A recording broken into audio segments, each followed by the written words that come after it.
बिस्मिल्लाहिर्रहमानिर्रहीम। कैसे हैं भैया आप लोग? रटना नहीं है, समझना है। Sindh textbook board second year chemistry chapter number 10 biochemistry, उसका पार्ट 2 जो है हम करने जा रहे हैं, कार्बोहाइड्रेट्स। कॉपी पेंसिल ले लीजिए, लेक्चर को नोट करना है और मुस्कुराते रहना है। कार्बोहाइड्रेट्स, कार्बोहाइड्रेट्स, ये हमारी ज़मीन है। Living things, non living things, इसके अलावा कुछ भी नहीं है हमारी ज़मीन के ऊपर। पानी के नीचे, मट्टी के नीचे, मट्टी के ऊपर और हवा में या तो लिविंग थिंग्स हैं, जानदार चीज़ें हैं, या फिर नॉन लिविंग थिंग्स हैं। ठीक है भाई, ये जो लिविंग थिंग्स हैं ये काम भी करते हैं, वर्क, और काम करने के लिए इनको एनर्जी भी चाहिए। लिविंग थिंग और नॉन लिविंग थिंग के अंदर एक बुनियादी फ़र्क जो है ना, वो क्या है? वो हरकत है, मूवमेंट, मोशन। इसी को हम वर्क कहते हैं। और लिविंग थिंग्स जितने भी हैं, प्लांट्स हैं, एनिमल्स हैं, माइक्रो ऑर्गेनिज़म्स हैं, वो हरकत करते हैं, मतलब वो काम करते हैं, और वो एनर्जी के बग़ैर पॉसिबल नहीं है। अब ये एनर्जी आ कहाँ से रही है? एनिमल्स जो हैं वो एनर्जी अपनी खुद नहीं बनाते, उनके पास ऐसी कोई सोर्स नहीं है एनर्जी की।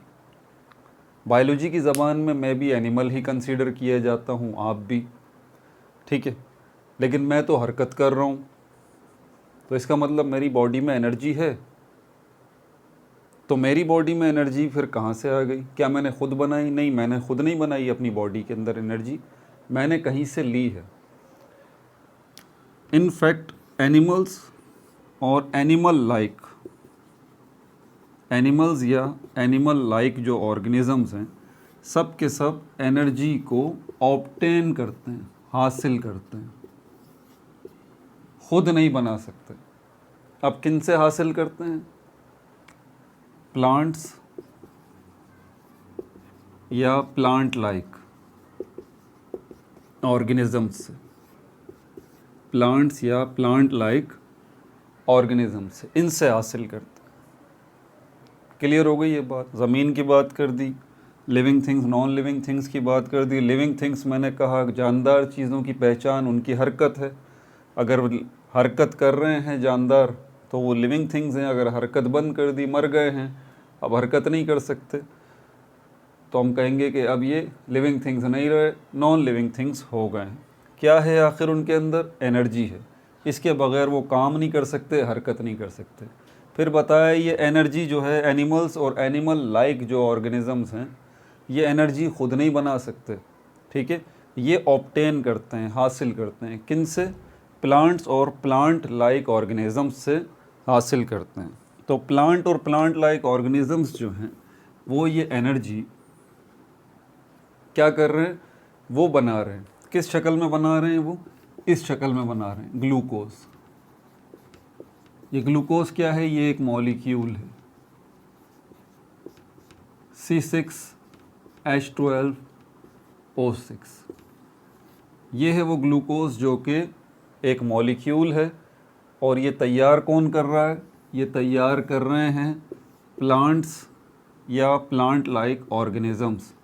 और जब ये तैयार कर लेते हैं तो एनिमल या एनिमल लाइक ऑर्गेनिज़म्स, इनसे ये एनर्जी, इनसे ये ग्लूकोज ले लेते हैं, हासिल कर लेते हैं। समझ में आ गई बात आपको? कैसे हासिल करते हैं? इनको, इनके अंदर मौजूद है ना, ये प्लांट्स या प्लांट लाइक जो ऑर्गेनिज़म्स हैं, इनके अंदर मौजूद है ना ये ग्लूकोज जो कि एनर्जी देने वाला है, ये मॉलिक्यूल। ये एनिमल्स इनको ईट करके, खा के, या एनिमल्स लाइक ऑर्गेनिज़म्स जो हैं इन प्लांट्स या प्लांट लाइक ऑर्गेनिज़म्स को खा के, क्योंकि इनके अंदर ये ग्लूकोज मौजूद है, इनको ज़िंदा रहना है तो मतलब हरकत करना है, हरकत करने के लिए एनर्जी चाहिए। एनर्जी कौन तैयार कर रहा है? ये प्लांट्स या प्लांट लाइक ऑर्गेनिजम्स तैयार कर रहे हैं। किस शक्ल में तैयार कर रहे हैं? इस ग्लूकोज की शक्ल में तैयार कर रहे हैं। ये क्या है? ये एक मॉलिक्यूल है। अब ये कहाँ तैयार कर रहे हैं और कैसे हासिल कर रहे हैं? खा के। प्लांट्स या प्लांट लाइक ऑर्गेनिजम्स इनको खा के। किस प्रोसेस के ज़रिए ये ग्लूकोज बना रहे हैं? प्लांट्स या प्लांट लाइक ऑर्गेनिज्म, इसको हम कहते हैं फोटोसिंथेसिस। फोटोसिंथेसिस, इस प्रोसेस की मदद से ये बन रहा है ग्लूकोज। ठीक है, नोट करते जाइएगा। ये ग्लूकोज प्लांट्स या प्लांट लाइक ऑर्गेनिजम्स जो हैं ये ग्लूकोज बना रहे हैं। किस प्रोसेस के ज़रिए बना रहे हैं? फोटोसिंथेसिस के ज़रिए बना रहे हैं इस ग्लूकोज को C6H12O6। ये एनर्जी कैसे देता है? ये हमारा अगला टॉपिक है, इसको बाद में डिस्कस करेंगे। तो प्लांट्स जो है वो किस चीज़ की मदद से बना रहे हैं? फोटोसिंथेसिस की मदद से, इस प्रोसेस की मदद से। आपकी अम्मी, आपकी मम्मा जो है वो किचन में नाश्ता बना रही हैं, तो वो क्या कर रही हैं? वो कुकिंग कर रही हैं। क्या कर रही हैं? कुकिंग कर रही हैं। ये प्लांट्स की कुकिंग का प्रोसेस है। प्लांट्स इसकी मदद से खाना तैयार करते हैं और वो क्या है? ये है। क्योंकि ये क्या देता है? ये एनर्जी देता है। ये एनर्जी देता है। प्लांट्स को खुद भी तो एनर्जी चाहिए, वो भी तो लिविंग थिंग्स ही हैं ना। तो वो बनाने के बाद इसमें से कुछ एनर्जी तो अपने लिए इस्तेमाल कर लेते हैं इन ग्लूकोज के मॉलिक्यूल्स से, और बाकी एनर्जी वो प्लांट्स जो है वो स्टोर कर देते हैं प्लांट्स के अंदर ही। ठीक है, प्लांट्स के अंदर ही स्टोर हो जाती है। ये ग्लूकोज के सारे मॉलिक्यूल्स जो हैं प्लांट्स स्टोर कर देते हैं अपने अंदर ही। जब हम उन प्लांट्स को खाते हैं तो वो जो रिज़र्व स्टॉक ग्लूकोज का उनके अंदर पड़ा हुआ होता है वो हम खा लेते हैं। ग्लूकोज हमारी बॉडी में पहुंच जाता है। ठीक है, तो ये भी मैंने आपको बता दिया। अब ये ग्लूकोज का मॉलिक्यूल बनाने के लिए प्लांट्स को क्या चाहिए? कार्बन डाइऑक्साइड चाहिए, वाटर चाहिए, या आसान लफ्ज़ों में अगर मैं कहूँ तो कार्बन के 6 एटम चाहिए, हाइड्रोजन के 12 एटम चाहिए, ऑक्सीजन के 6 एटम चाहिए। तो यहाँ पर इस तरह से ये ग्लूकोज बनेगा C6H12O6। मैंने अभी इसको बैलेंस नहीं किया है। ठीक है, बैलेंस मैंने नहीं किया है। तो ये बनेगा। तो ये तो हो गई वो चीज़ें जिनकी मदद से ये बनेगा। लेकिन इनको आपस में रिएक्ट कराने के लिए आपको सनलाइट भी चाहिए, सनलाइट भी चाहिए, और आपको एंजाइम्स भी चाहिए, और आपको एंजाइम्स भी चाहिए। तो ये एंजाइम्स भी काम करेंगे। सनलाइट जो है उसकी मदद से भी ये ग्लूकोज जो है बन जाएगा। कहाँ बनेगा? इस पत्ते के अंदर, इस लीफ के अंदर। ठीक है, तैयार हो गया। अब यहाँ से शुरू होगी असली कहानी। आगे जो कार्बोहाइड्रेट्स का सिस्टम है ना सारा का सारा, ये जो ग्लूकोज है ना,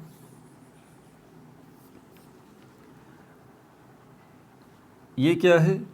ये एक ग्रुप से ताल्लुक़ रखता है जिसको शुगर कहते हैं। क्या कहते हैं? शुगर कहते हैं। मैं आपसे कहता हूँ कि आप बाहर जाइए, गार्डन में से एक प्लांट ले आइए, तो आप कहेंगे सर प्लांट तो एक ऐसा वर्ड है जो कि हज़ारों, लाखों, करोड़ों किस्मों के प्लांट्स को रिप्रेजेंट कर रहा है। आप प्लांट को थोड़ा स्पेसिफाई करें कि आपको कौन सा ख़ास पर्टिकुलर प्लांट चाहिए। आपको रोज़ प्लांट चाहिए, आपको जैस्मिन प्लांट चाहिए, ट्री प्लांट कौन सा वाला चाहिए आपको? ज़रा मुझे इसको क्लियर कर दें। आपने बोला है गार्डन में से प्लांट ले आइए प्लांट ले आइए, तो बात को ज़रा क्लियर कर दें। तो साबित हुआ कि ये जो वर्ड है प्लांट, ये क्या कर रहा है? ये वर्ड असल में क्या है? ग्रुप नेम है।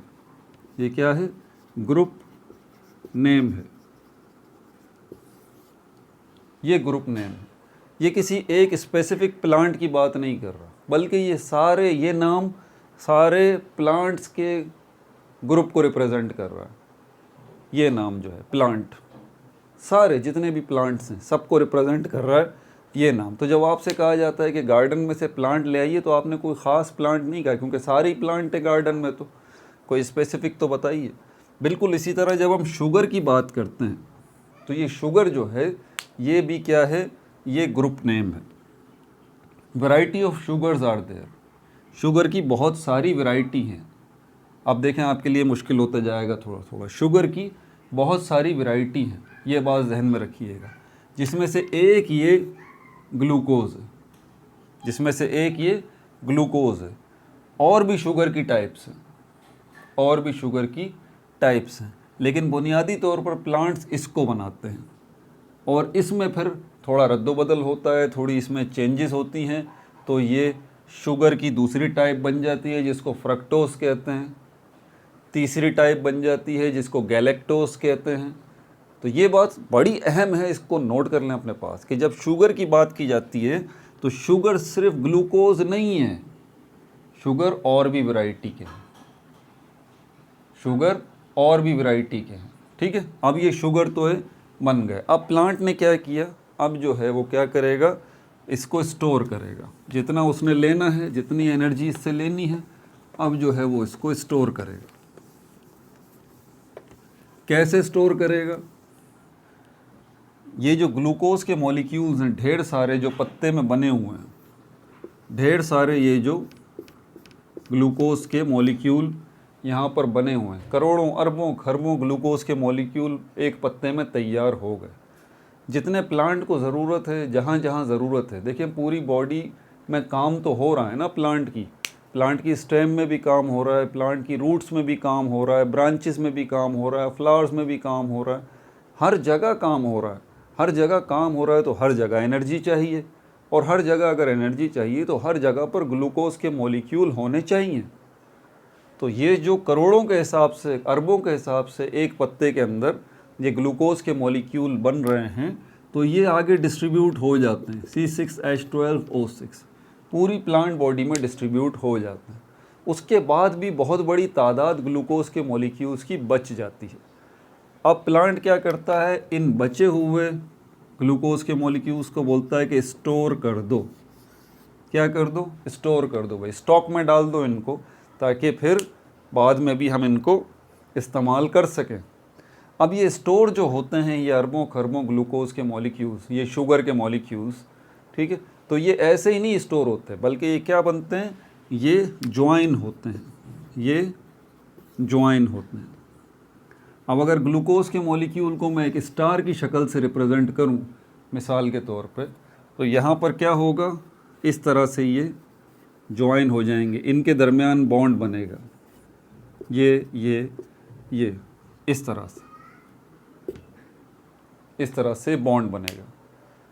ठीक है, और ये आपस में जुड़ जाएंगे, और ये क्या बनेगी, ये पूरी की पूरी एक चेन बन जाएगी। क्या बन जाएगी, ये चेन बन जाएगी, ये चेन बन जाएगी। और ये चेन्स जो हैं सिर्फ एक सिंगल फोल्ड चेन नहीं होगी, इसी के नीचे एक और जो है वो चेन होगी, इसी के नीचे एक और जो है वो चेन होगी, इसी के नीचे एक और जो है वो चेन होगी। अब ये जो चेन बन गई है, ये जो चेन बन गई है, इस चेन को जो है वो क्या नाम देंगे, इसको हम नाम देंगे स्टार्च का। क्या नाम देंगे, स्टार्च का। एक तो ये नाम देंगे और दूसरा नाम देंगे सेल्यूलोज का। नोट करते जाइए, दूसरा नाम देंगे सेल्यूलोज का। अब ज़रा तसल्ली से सुन लीजिए, हमारा टॉपिक क्या है, कार्बोहाइड्रेट। कार्बोहाइड्रेट, कार्बोहाइड्रेट जो है वो एक जनरल नेम है, सबके लिए है। आप दुनिया में इंसानों को देख लीजिए, कोई बूढ़ा है, कोई जवान है, कोई मर्द है, कोई औरत है, ठीक है, कोई बच्चा है, कोई बड़ा है, कोई ताकतवर है, कोई कमज़ोर है, कोई अमीर है, कोई गरीब है, कोई हिंदू है, कोई मुसलमान है, कोई सिख है, कोई ईसाई है, कोई यहूदी है, किसी का कोई मज़हब ही नहीं है, कोई जंगलों में रहता है, कोई शहरों में रहता है, ऐसी बात है। लेकिन एक दिन का बच्चा जो दुनिया में आता है उसको भी आप क्या नाम देते हैं, इंसान का, ह्यूमन। ऐसी बात है, ह्यूमन आप इंसान कहते हैं। 100 साल का बूढ़ा होगा उसको भी इंसान कहेंगे, औरत को भी इंसान कहेंगे, लड़की को भी इंसान कहेंगे, जंगलों में रहता है, शहरों में रहता है, उसको भी इंसान कहेंगे, बीमार को भी इंसान कहेंगे, अमीर को भी इंसान कहेंगे, गरीब। मतलब ये एक ऐसा नाम है जो सबका है, सबका है ये नाम। समझ में आ रही है बात? ये सबका नाम है। बिल्कुल इसी तरह ये जो है ना कार्बोहाइड्रेट, इसको जहन नशीन कर लीजिए आप। आपने ग्लूकोज को देखा, जो ग्लूकोज ये भी कार्बोहाइड्रेट है, ठीक है। और उसके बाद आपने जो ये स्टार्च को देखा और ये सेलुलोज को देखा, ये कौन सी शक्लें हैं? ये चेन वाली शक्लें हैं, चेन वाली, बड़ी बड़ी चेन्स जो हैं ये बनी हुई हैं। ग्लूकोज के मॉलिक्यूल जुड़ जुड़ के ये बड़ी बड़ी चेन्स जो हैं बन गई। तो जैसे मैंने इंसानों की मिसाल दी, इसी तरह ये जो स्टार्च है ये क्या है? कार्बोहाइड्रेट। ये सेलुलोज है, ये क्या है? कार्बोहाइड्रेट। ये ग्लूकोज है, ये क्या है? कार्बोहाइड्रेट। और शुगर जो मैं बोल रहा हूँ, शुगर, ये शुगर कोई सी भी किस्म की हो, ग्लूकोज जो है ये भी शुगर है, फ्रक्टोज जो है ये भी शुगर है, गैलेक्टोज जो है ये भी शुगर है। तो शुगर की बहुत सारी वैरायटी हैं। तो शुगर कोई सा भी हो, ग्लूकोज हो, फ्रक्टोज हो, गैलेक्टोज हो, सबका नाम क्या है? कार्बोहाइड्रेट। ये बात जहन में रखनी। तो ये भी कार्बोहाइड्रेट है, शुगर कोई सा भी हो, सब कार्बोहाइड्रेट है। स्टार्च कार्बोहाइड्रेट हैं, सेलुलोज कार्बोहाइड्रेट हैं। समझ में आ रही है बात? तो मैं आपको बता रहा था कि इस पत्ते के अंदर जो ट्रिलियंस एंड ट्रिलियंस ग्लूकोज के मॉलिक्यूल्स बन चुके हैं, अब ये क्या होंगे? ये एनर्जी इनसे हासिल की जाएगी और दूसरा काम इनसे क्या किया जाएगा कि इनसे जो है इनको स्टोर कर दिया जाएगा। लेकिन सारे स्टोर नहीं होंगे, ये मैंने आपको बताया, सारे स्टोर नहीं होंगे। ये जो शक्ल है स्टार्च वाली, ये स्टोर्ड है, स्टोर्ड कार्बोहाइड्रेट। और फिर मैंने आपको ये भी बताया कि ग्लूकोज के मॉलिक्यूल स्टोर ऐसे ही नहीं होंगे कि एक जगह पर ढेर कर दिया ग्लूकोज के मॉलिक्यूल्स का प्लांट्स में, नहीं, बल्कि ये क्या होंगे? ये आपस में जुड़ेंगे और लंबी लंबी चेन्स बनाएंगे, और वही चेन्स एक दूसरे के ऊपर इस तरह फोल्ड की शक्ल में होंगी, ठीक है। तो ये भी मॉलिक्यूल ही कहलाएगा, लेकिन अब ये जो मॉलिक्यूल कहलाएगा ये बड़ा मॉलिक्यूल कहलाएगा। इस मॉलिक्यूल को हम पॉलीमर कहेंगे, इस मॉलिक्यूल को हम मैक्रो मॉलिक्यूल कहेंगे, बड़ा मॉलिक्यूल ये वाला जो बना है। और आप ये देखें कि ये बड़ा मॉलिक्यूल, ये जो पॉलीमर है, ये जो चेन है, ये छोटे छोटे मॉलिक्यूल्स से मिलके बनी है। ये छोटे छोटे मॉलिक्यूल्स कौन से हैं? शुगर के। और शुगर कौन सी वाली? Glucose glucose glucose glucose glucose glucose glucose. और आपस में ये जुड़े हुए हैं, ये बॉन्ड से जुड़े हुए हैं। तो ये तो एक जुड़ाव का काम हो गया। और अब इस कलेक्शन को, इस मैक्रो मॉलिक्यूल को, इस पॉलीमर को, ये बड़े बड़े कम्प्लेक्स मॉलिक्यूल को, इन पॉलीमर्स को क्या नाम देंगे हम? इसको हम नाम देंगे स्टार्च का। जब प्लांट्स के अंदर मौजूद हैं ये, तो एक हिस्सा जो ग्लूकोज का है उसने ये शक्ल इख्तियार की और अब वो कहलाया स्टार्च, और ये क्या हो गया? ये स्टोर हो गया। एक और हिस्सा भी है ग्लूकोज के मॉलिक्यूल्स का प्लांट्स के, वो क्या करता है? वो बिल्डिंग का काम करता है, बिल्डिंग का बिल्ड करने का काम करता है, ठीक है। क्या बताया मैंने? इस पत्ते के अंदर जो ट्रिलियंस एंड ट्रिलियंस ग्लूकोज के मॉलिक्यूल बच गए हैं, अब पूरी तकसीम करने के बाद, तो प्लांट क्या करेगा? उसका एक हिस्सा, सॉरी पहले मैं ये कह रहा था कि सारे के सारे स्टोर हो जाएंगे, लेकिन अब इसमें थोड़ी तरमीम कर लें। उन ग्लूकोज मॉलिक्यूल्स का एक हिस्सा स्टोर हो जाएगा इस शक्ल में, स्टार्च की शक्ल में, बड़ी बड़ी चेन्स की शक्ल में, और दूसरा हिस्सा जो है वो बिल्डिंग के काम आएगा। किस चीज़ की बिल्डिंग हो रही है? किस चीज़ की तामीर हो रही है? सेल वॉल की। किसकी? सेल वॉल की।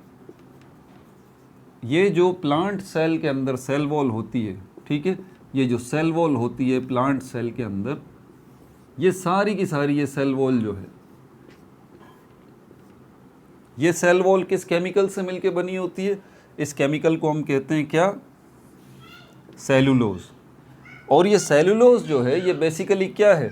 ये यही है, ग्लूकोज के मॉलिक्यूल्स का कलेक्शन, ग्लूकोज के मॉलिक्यूल्स का ढेर। अब यहाँ पर हमारे पास प्लांट्स में दो किस्म के मॉलिक्यूल्स हो गए, ये बात जहन में रखिएगा। एक वो मॉलिक्यूल्स जो कि ग्लूकोज हैं, फ्री हैं, पूरे प्लांट के अंदर घूम फिर रहे हैं। दूसरी शक्ल मॉलिक्यूल्स की कौन सी है कि यही आपस में मिल गए हैं और इन्होंने बड़ी बड़ी चेन्स बना ली हैं। अब प्लांट्स के अंदर ये जो बड़ी बड़ी चेन्स बन रहे हैं मॉलिक्यूल्स के, इन ग्लूकोज की जो बड़ी बड़ी चेन्स बन रही हैं, इसको हम दो नाम दे रहे हैं। अगर तो ये स्टोर शक्ल में आ जाती हैं तो हम इसको स्टार्च का नाम दे रहे हैं, ठीक है। और अगर ये जो है बड़ी बड़ी चेन्स जो हैं ये प्लांट सेल की सेल वॉल बना रहे हैं तो हम कहेंगे कि ये सेल वॉल बनाने वाला जो स्ट्रक्चर है, जो मॉलिक्यूल्स हैं, जो बड़ी बड़ी चेन्स हैं, वो कौन सी हैं? ये सेल्यूलोज। समझ में आ गई बात? तो सेल्यूलोज जो हैं ये भी मैक्रोमोलिक्यूल हैं, स्टार्च भी मैक्रोमोलिक्यूल। नोट कर लें, भूल मत जाइएगा। अब यहाँ से हम चलेंगे एनिमल्स की तरफ। यहाँ डाइजेशन का प्रोसेस भी आपको थोड़ा सा समझना पड़ेगा। अब ये क्या हो रहा है कि ये जो प्लांट को कोई एनिमल खा लेता है, मैं खा लेता हूँ, आप खा लेते हैं, ठीक है,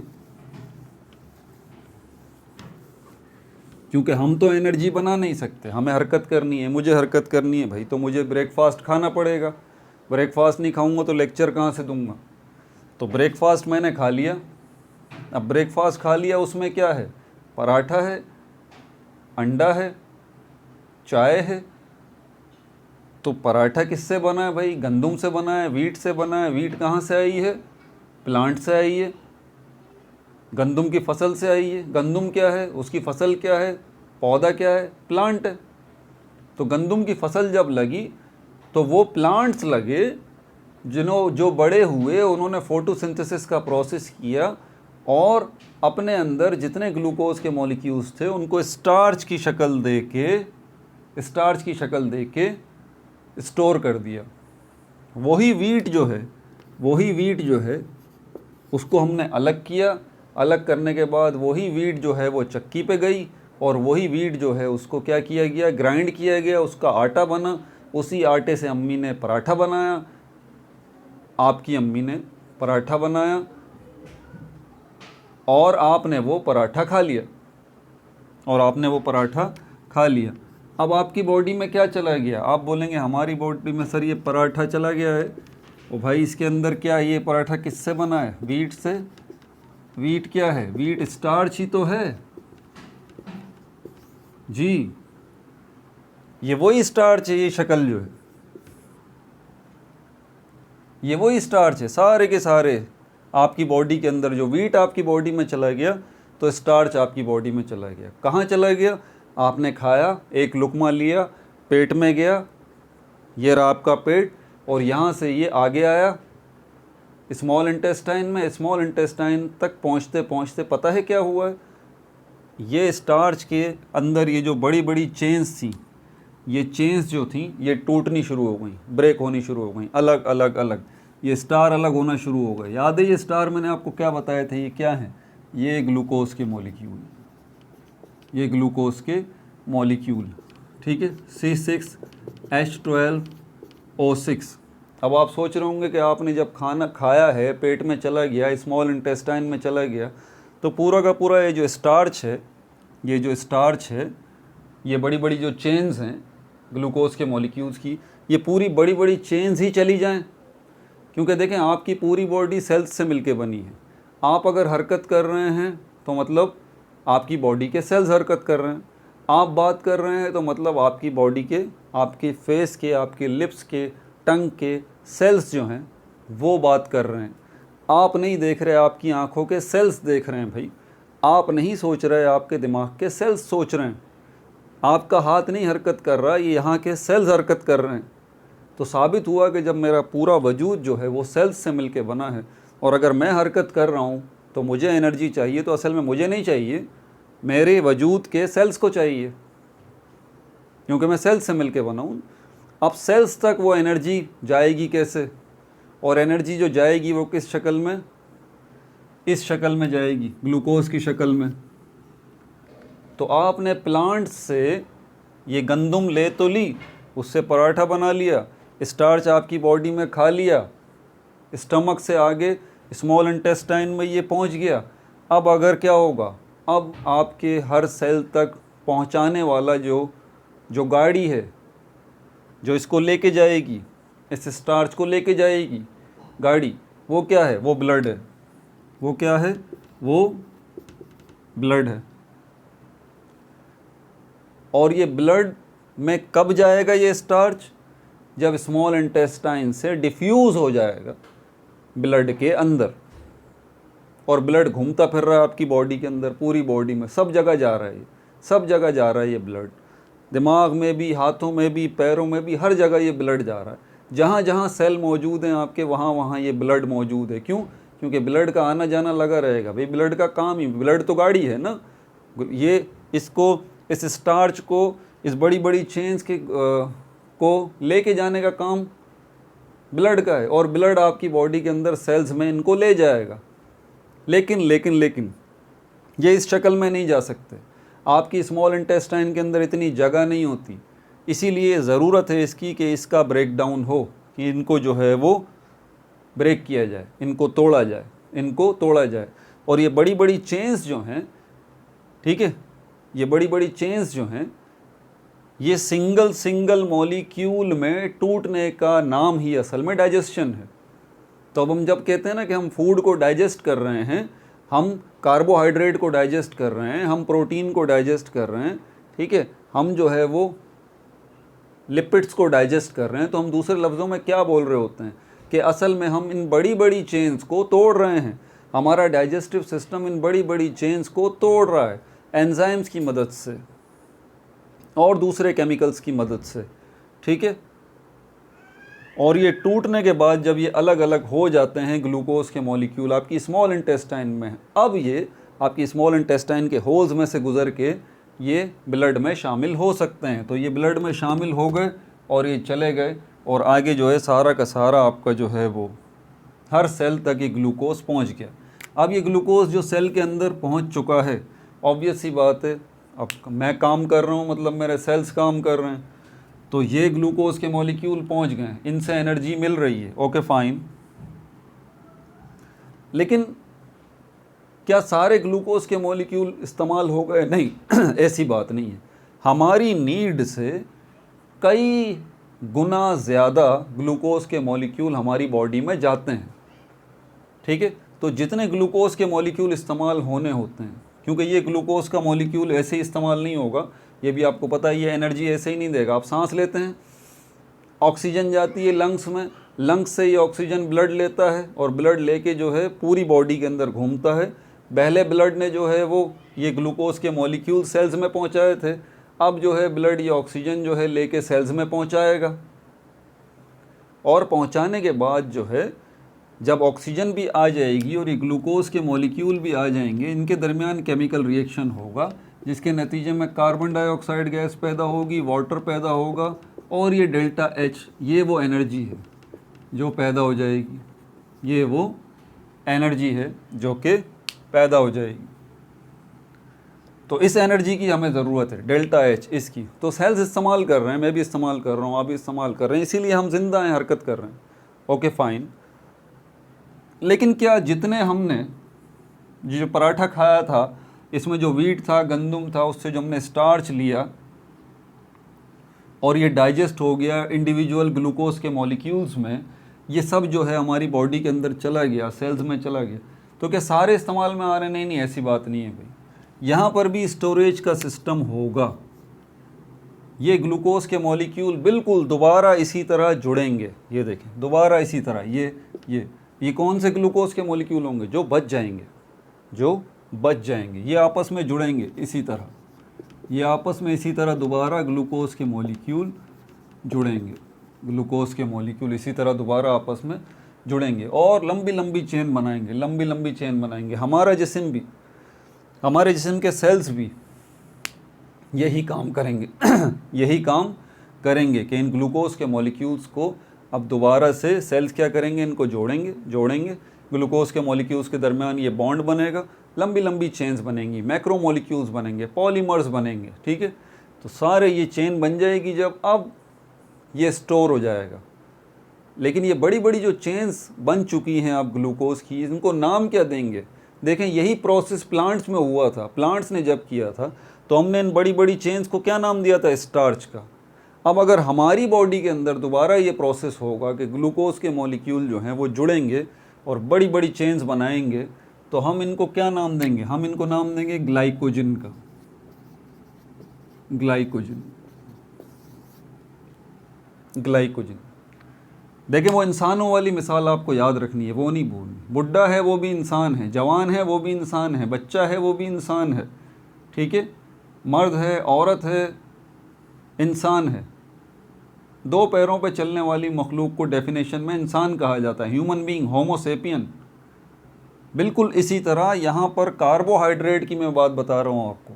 ग्लूकोज भी कार्बोहाइड्रेट है, स्टार्च भी कार्बोहाइड्रेट है, सेलुलोज भी कार्बोहाइड्रेट है, शुगर ग्लूकोज की ही एक किस्म है। तो और भी शुगर की बहुत सारी किस्में हैं, जितनी भी शुगर की किस्में हैं, फ्रक्टोज है, गैलेक्टोज है, सब का सब शुगर, वैरायटी ऑफ शुगर जो है, ग्लूकोज है, सब का सब कार्बोहाइड्रेट है। तो शुगर कोई सी भी वैरायटी का है कार्बोहाइड्रेट है, ग्लूकोज कार्बोहाइड्रेट है, स्टार्च कार्बोहाइड्रेट है, सेलुलोज कार्बोहाइड्रेट है, और ये ग्लाइकोजन भी क्या है, ये कार्बोहाइड्रेट है। लेकिन ये है क्या, ये पॉलीमर, लंबी लंबी चेन्स। और ये ग्लूकोज है क्या, ये मोनोमर है, ये मोनोमर। स्टार्च क्या है, पॉलीमर। सेलुलोज क्या है, पॉलीमर है। ग्लाइकोजन क्या है, पॉलीमर है। ग्लूकोज क्या है, मोनोमर है। फ्रक्टोज क्या है, मोनोमर है। गैलेक्टोज क्या है, मोनोमर है। पूरी कंप्लीट पिक्चर मैंने आपको दे दी सिर्फ इस ग्लूकोज को रख के ही। लेकिन इस शुगर को नहीं भूलिएगा आप, क्योंकि ये भी आपको थोड़ा सा डिस्टर्ब करने वाला है शुगर। अब इसके नोट्स हम ले लेंगे। अब जब पूरी पिक्चर, ये बुनियादी पिक्चर है, इस बात को जहन में रखिएगा, ये बुनियादी पिक्चर है, इसको मत भूलिएगा। अब चलते हैं आगे। ठीक है सर, ये बात पूरी कंप्लीट पिक्चर जहन में बैठ गई। ग्लूकोज के मॉलिक्यूल बने, स्टोर होके स्टार्च कहलाए, वहाँ से हमने खा लिया, हमारी बॉडी में आके डाइजेशन का प्रोसेस हुआ, ग्लूकोज के मॉलिक्यूल्स टूट गए, अलग अलग हो गए, स्टार्च टूट गया, अलग अलग हो गया। यही ग्लूकोज हमने जितने इस्तेमाल करने थे कर लिए, बाकी हमने, हमारी बॉडी ने भी इन ग्लूकोज को एक जगह इकट्ठा करके दोबारा चेन्स की शक्ल दी, बड़ी बड़ी चेन्स की शक्ल दी, इनको पॉलीमर बनाया, और अब यही ग्लूकोज का ढेर जो है चेन्स का ग्लाइकोजन कहलाता है। समझ में आ गई सर बात? अब आगे चलें।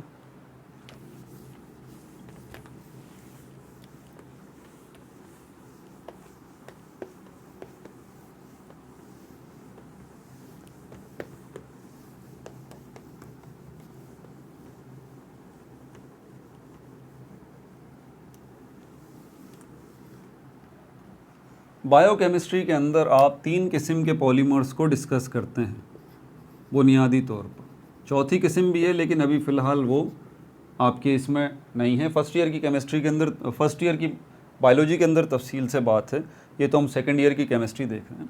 तो इसके अंदर बुनियादी तौर पर 3 ही की बात की गई है: कार्बोहाइड्रेट, प्रोटीन्स,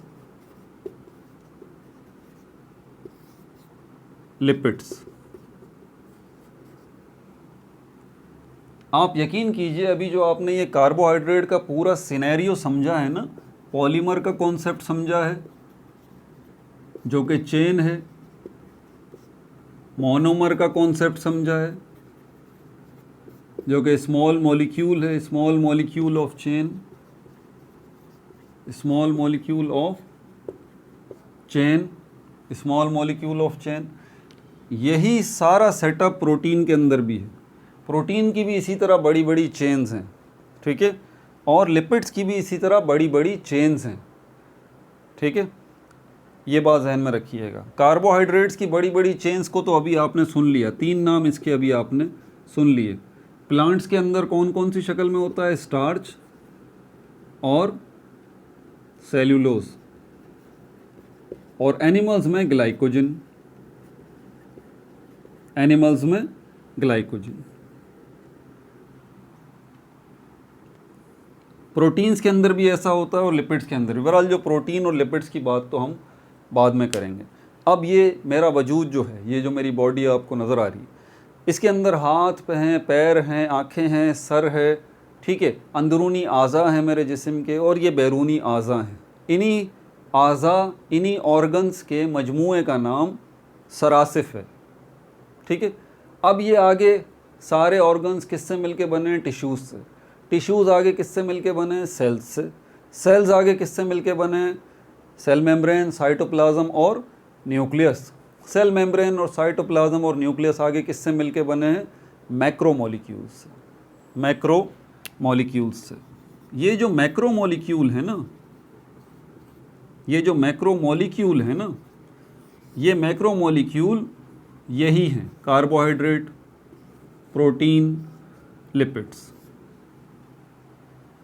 यानी कि ये जो 3 मेजर कैटेगरी के बड़े बड़े मॉलिक्यूल्स हैं, कार्बोहाइड्रेट, अच्छा ये मैक्रोमोलिक्यूल्स वही पॉलीमर हैं, पॉलीमर,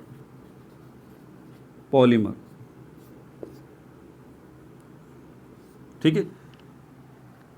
तो दोबारा से सुन लीजिए, किससे मिलके बने? ऑर्गन्स से। ऑर्गन्स किससे मिलके बने? टिश्यूज़ से। टिश्यूज़ किससे मिलके बने? सेल्स से। सेल्स किससे मिलके बने? सेल मेम्ब्रेन, साइटोप्लाज्म, न्यूक्लियस से। सेल मेम्ब्रेन, साइटोप्लाज्म, न्यूक्लियस किससे मिलके बने? मैक्रोमोलिक्यूल से। और मैक्रोमोलिक्यूल मैंने क्या कहा? ये मैक्रोमोलिक्यूल असल में यही पॉलीमर हैं। कौन से पॉलीमर? ये रहे कार्बोहाइड्रेट। और कार्बोहाइड्रेट के अंदर क्या है?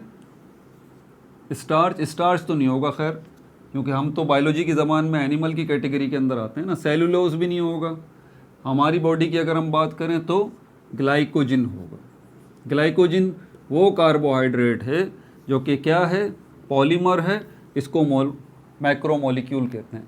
इसका मतलब जो आपकी सेल मेम्ब्रेन है वो किससे मिलके बनी है? ग्लाइकोजिन से। आपका साइटोप्लाज्म किससे मिलके बना है? ग्लाइकोजिन से। आपका न्यूक्लियस किससे मिलके बना है?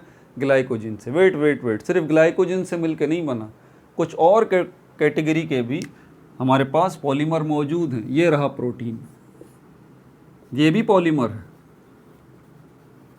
पॉलीमर बोले तो वही चेन, लंबी लंबी चेन्स। इनका डिस्कस तो हम आगे चल के करेंगे।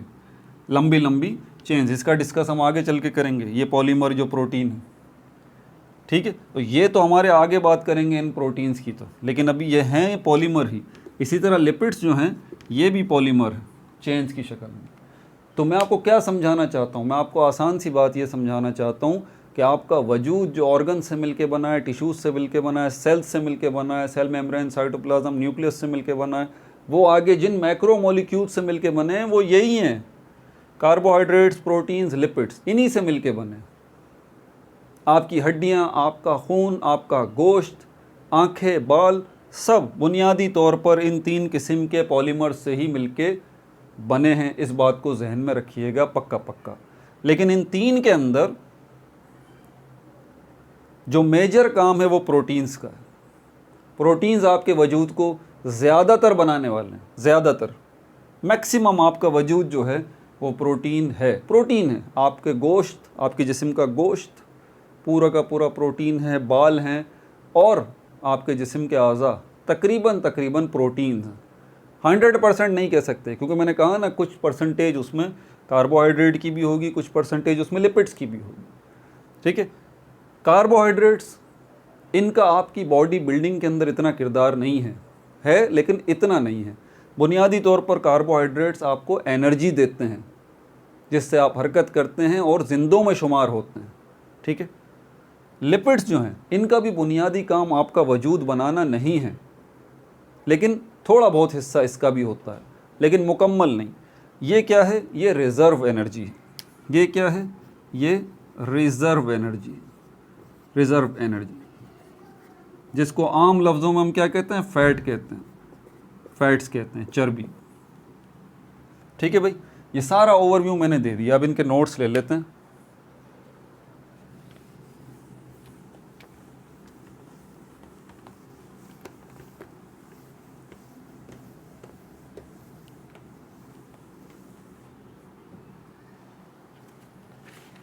अब इसके नोट्स ले लेते हैं।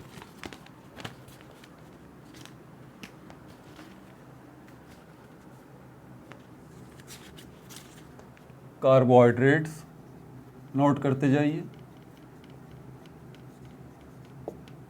अब इसमें मज़ीद चीज़ें आएंगी, ये मैं पहले ही बता दूं, कुछ बच्चे अगर जाने के मूड में हैं तो मैं आपको बता दूं, ये जो नोट्स हैं इसके अंदर कार्बोहाइड्रेट्स आपको बताया जाएगा, ठीक है। इसके अंदर आपको क्लासिफिकेशन कार्बोहाइड्रेट्स की बताई जाएगी, मोनोसेकेराइड्स, डाइसेकेराइड्स, ओलिगोसेकेराइड्स, पॉलीसेकेराइड्स, जी ये सब अभी बताया जाएगा, इसलिए ज़रा आराम से बैठे रहिए, ठीक है। उसके बाद फिर टाइप्स ऑफ शुगर आपको बताई जाएंगी, ठीक है। और टाइप्स ऑफ मोनोसेकेराइड्स जो हैं वो आपको बताए जाएंगे, ट्रायोसिस, टेट्रोसिस, पेंटोसिस, हेक्सोसिस, ये भी बताया जाएगा। और टाइप्स ऑफ हेक्सोस शुगर आपको बताया जाएगा, ठीक है। फिर टाइप्स ऑफ ग्लूकोस हैं हमारे पास, पायरेनोस है, ठीक है, ये बताया जाएगा आपको, ये पायरेनोस क्या है, फ्यूरेनोस क्या है, ये बताया जाएगा। फिर डाइसेकेराइड्स है, उसके पॉइंट्स जो हैं वो आएंगे। फिर उसके बाद ओलिगोसेकेराइड्स हैं, फिर उसके बाद जो है वो पॉलीसेकेराइड्स हैं वो आएंगे। तो ये तसल्ली से बैठें, अभी इसमें मज़ीद अभी बात होना बाकी है, नोट करते जाइए। कार्बोहाइड्रेट्स क्या हैं? What? Group of biomolecules, group of biomolecule. Number 2, कहाँ से मिलता है आपको ये कार्बोहाइड्रेट? सोर्स क्या है इसका, ज़रिया क्या है? फूड है, आपका फूड है, ठीक है। या फिर आप इसको प्लांट्स कह लें।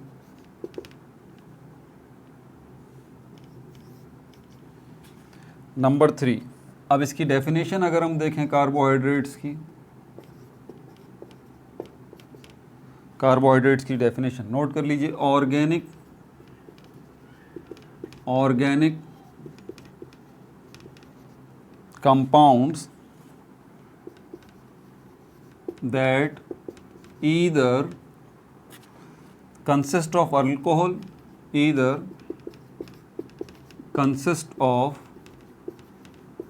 alcohol, OH से जिसको रिप्रेजेंट करते हैं, and either consist of alcohol and aldehyde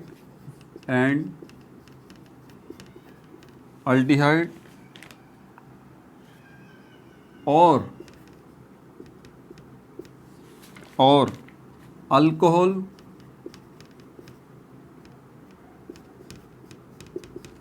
alcohol and ketones,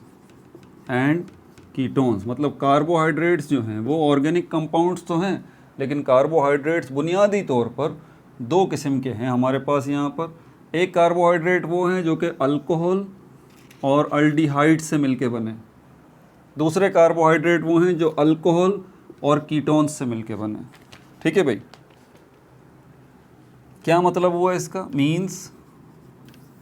means two groups of carbohydrates, two groups of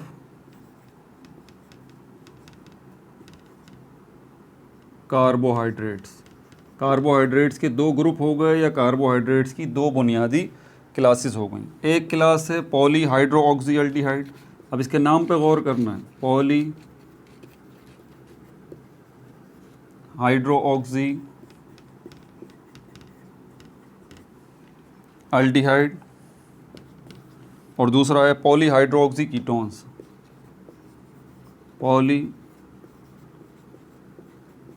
hydroxy ketone. अभी आपने कार्बोहाइड्रेट के कितने नाम सुने हैं ना? स्टार्च भी कार्बोहाइड्रेट है, सेलुलोज भी कार्बोहाइड्रेट है, ग्लाइकोजन भी कार्बोहाइड्रेट है, ग्लूकोज भी कार्बोहाइड्रेट है, फ्रक्टोज भी कार्बोहाइड्रेट्स है, गैलेक्टोज भी कार्बोहाइड्रेट्स है। अब इनके अंदर से कुछ ऐसे होंगे जो कि पॉलीहाइड्रोऑक्सीअल्डिहाइड होंगे, और कुछ ऐसे होंगे जो पॉलीहाइड्रोऑक्सी कीटोन होंगे। मतलब कार्बोहाइड्रेट जब वो ब्रेक होंगे, वो मॉलिक्यूल टूटेंगे, तो उनके टूटने के नतीजे में आपको अल्कोहल और अल्डिहाइड मिलेगा, या तो फिर उनके टूटने के नतीजे में आपको अल्कोहल और कीटोन मिलेगा। समझ आ गई बात? अब ये कौन कौन से हैं इनको तो हम देख लेंगे। अच्छा, ये भी हो गया। फंक्शंस की तरफ चलें। कार्बोहाइड्रेट का काम क्या है?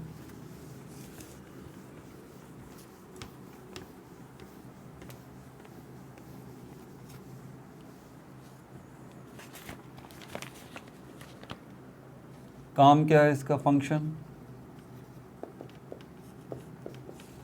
Source of energy, source of energy, energy का जरिया है कोई से भी कार्बोहाइड्रेट है, ठीक है। पॉलीहाइड्रोक्सी अल्डिहाइड हैं या पॉलीहाइड्रोक्सी कीटोन्स हैं, इनका काम क्या है? एनर्जी जो है वो प्रोवाइड करना। अच्छा, इसके अलावा ये डीएनए और आरएनए का भी हिस्सा होते हैं, DNA and RNA. DNA deoxyribonucleic acid और राइबोन्यूक्लिक एसिड जो आपके न्यूक्लियस में मौजूद होते हैं, ठीक है, वो भी किससे बने होते हैं? इन्हीं उसमें इनको बनाने में भी कार्बोहाइड्रेट्स का एक शेयर होता है, ठीक है। अच्छा, नेचुरल सोर्सेस, कुदरती ज़राए कौन कौन से हैं? नेचुरल सोर्सेस राइस है, potatoes, rice, potatoes, wheat, barley जिसको जो कहते हैं, एटसेट्रा। बार्ले मतलब जो।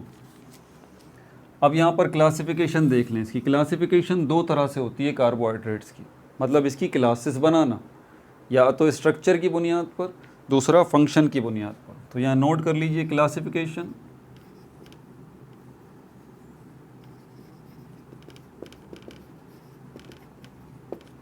Classification based on structure, classification based on structure. Structure का मतलब है शेप एटसेट्रा। तो अगर शेप पॉइंट ऑफ व्यू से देखेंगे तो हमारे पास है monosaccharides, monosaccharides, disaccharides, disaccharides, oligosaccharides, oligosaccharides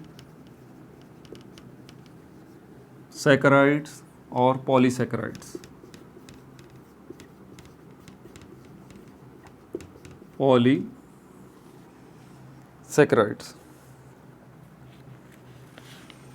अच्छा, आपको पता है क्लासिफिकेशन जब भी करते हैं हम क्लासेस जब भी बनाते हैं, ग्रुप जब भी बनाते हैं, कोई ना कोई बेस ज़रूर होती है। किस बुनियाद पर आप क्लासिफिकेशन कर रहे हैं? आपके स्कूल में जो बच्चों की क्लासिफिकेशन की गई है, उनको क्लासेस में डिवाइड किया गया है, किस बुनियाद पे किया गया है? एज। बच्चों की एज पॉइंट ऑफ व्यू से उनकी क्लासिफिकेशन की गई है। छोटे बच्चे क्लास 1 में रखे गए हैं, उससे बड़े बच्चे 2 में रखे गए हैं, उससे बड़े बच्चे 3 में रखे गए हैं, लाइक दिस। तो कहीं भी क्लासिफिकेशन होती है, क्लासेस बनती हैं, उसके पीछे कोई ना कोई बेस ज़रूर होती है। तो बेस क्या है यहाँ पर? Base of classification. Base of classification, किस बुनियाद पर ये क्लासिफिकेशन की गई है? किस बुनियाद पर ये क्लासिफिकेशन की गई है? On number of single, on, या इसको डायरेक्टली लिखें, नंबर ऑफ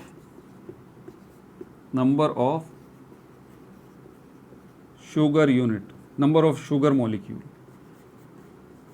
यूनिट अभी लिखूंगा तो टेंशन में आ जाएंगे आप। नंबर ऑफ शुगर मॉलिक्यूल,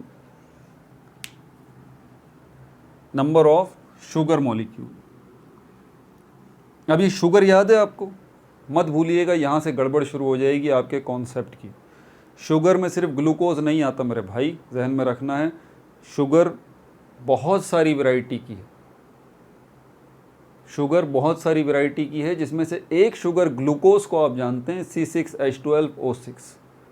अभी फ्रक्टोज पड़ा हुआ है, अभी गैलेक्टोज पड़ा हुआ है, बहुत सारे हैं, ठीक है। तो ये बात जहन में रखी है कि यहाँ पर इनकी जो क्लासिफिकेशन हो रही है वो किस बुनियाद पर हो रही है? Number of sugar molecule.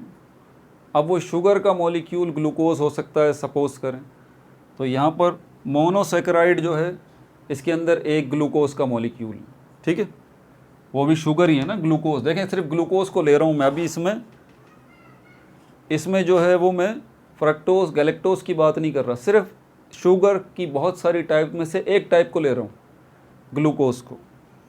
तो एक ग्लूकोज का मॉलिक्यूल है, बस अकेला ग्लूकोज का मॉलिक्यूल है, वो मोनोसेक्राइड कहलाएगा। अकेला फ्रक्टोज का मॉलिक्यूल है, वो भी मोनोसेक्राइड कहलाएगा। अकेला गैलेक्टोज का मॉलिक्यूल है, वो भी मोनोसेक्राइड कहलाएगा।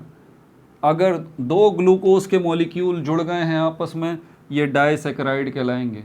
एक ग्लूकोज का मॉलिक्यूल एक फ्रक्टोज का मॉलिक्यूल जुड़ गया है, अब भी ये डाइसेक्राइड कहलाएगा। दो फ्रक्टोज के मॉलिक्यूल जुड़ गए हैं आपस में, छोटी सी ये चेन बनी है, अब भी ये डाइसेक्राइड कहलाएगा। दो गैलेक्टोज के मॉलिक्यूल आपस में जुड़ गए हैं, छोटी सी चेन बन गई है, अब भी ये डाइसेक्राइड कहलाएगा। एक गैलेक्टोज एक ग्लूकोज का मॉलिक्यूल आपस में जुड़ गया है, अब भी ये डाइसेक्राइड कहलाएगा। तो साबित हुआ शुगर कोई सा भी हो, ग्लूकोज हो, फ्रक्टोज हो, गैलेक्टोज हो, और बहुत सारे शुगर हैं, तो सिर्फ दो शुगर के मॉलिक्यूल होने चाहिए, चाहे वो ग्लूकोज हो या फ्रक्टोज हो या इनका मिक्सचर हो, दो से ऊपर नहीं, वो डाइसेक्राइड कहलाएंगे। उसके बाद ओलिगोसेक्राइड जो है, इसकी रेंज है 3 शुगर के मॉलिक्यूल से लेके 10 शुगर के मॉलिक्यूल्स तक, ये ओलिगोसेक्राइड कहलाएंगे। अब ये जो 10 शुगर के मॉलिक्यूल हैं 3 से 10 तक, 3 से लेके 10 तक, ये जो अब चेन बनेगी, ऑब्वियस सी बात है, देखें चेन तो बनेगी ना, यहाँ पर 2 शुगर के मॉलिक्यूल्स की चेन बन रही है, यहाँ पर 10 शुगर के मॉलिक्यूल्स की चेन बन रही है। लेकिन लेकिन लेकिन गड़बड़ मत कीजिएगा, बार बार कह रहा हूँ, कौन सा शुगर, ग्लूकोज, फ्रक्टोज, गैलेक्टोज या और कोई शुगर की बहुत सारी टाइप्स हैं, तो इनका मिक्सचर भी हो सकता है, ये बात जहन में रखिएगा। लेकिन कोई सी भी शुगर की टाइप हो, ग्लूकोज हो, गैलेक्टोज हो, कोई सी भी टाइप हो, वो 10 मॉलिक्यूल से ज़्यादा की चेन नहीं बनेगी, 10 मॉलिक्यूल से ज़्यादा की चेन नहीं बनेगी, इस बात को जहन में रखिएगा। तो 10 मॉलिक्यूल्स की चेन अगर होगी, 7 मॉलिक्यूल की चेन होगी, 8 मॉलिक्यूल की चेन होगी, 3 मॉलिक्यूल की चेन होगी, 4 मॉलिक्यूल की चेन होगी, ये ओलिगोसेक्राइड कहलाएगा। अब उसके अंदर शुगर कोई सा भी हो, ग्लूकोज हो, भले सारे ग्लूकोज हों, भले सारे 10 के 10 फ्रक्टोज हों, भले सारे 10 के 10 गैलेक्टोज हों, चाहे इनका मिक्सचर हो, 2 ग्लूकोज हों, 2 फ्रक्टोज हों, लाइक दिस। पॉलीसैकराइड्स जो हैं, ये हमारे पास क्या है, ये हमारे पास 10 से ज़्यादा कितनी भी बड़ी चेन बना लें आप, 10 से ज़्यादा कितनी भी बड़ी चेन बना लें आप, ये जो हमारे पास पॉलीसैकराइड्स कहलाते हैं।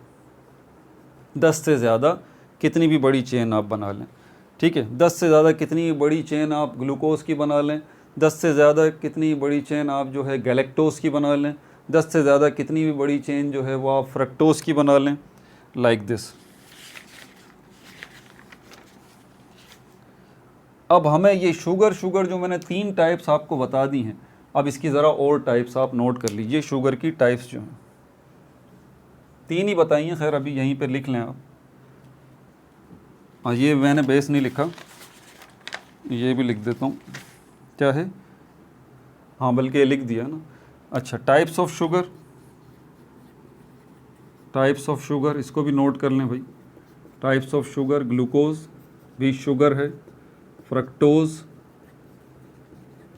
भी शुगर है, गैलेक्टोज भी शुगर है, एटसेट्रा। नोट कर लीजिए। और भी हैं,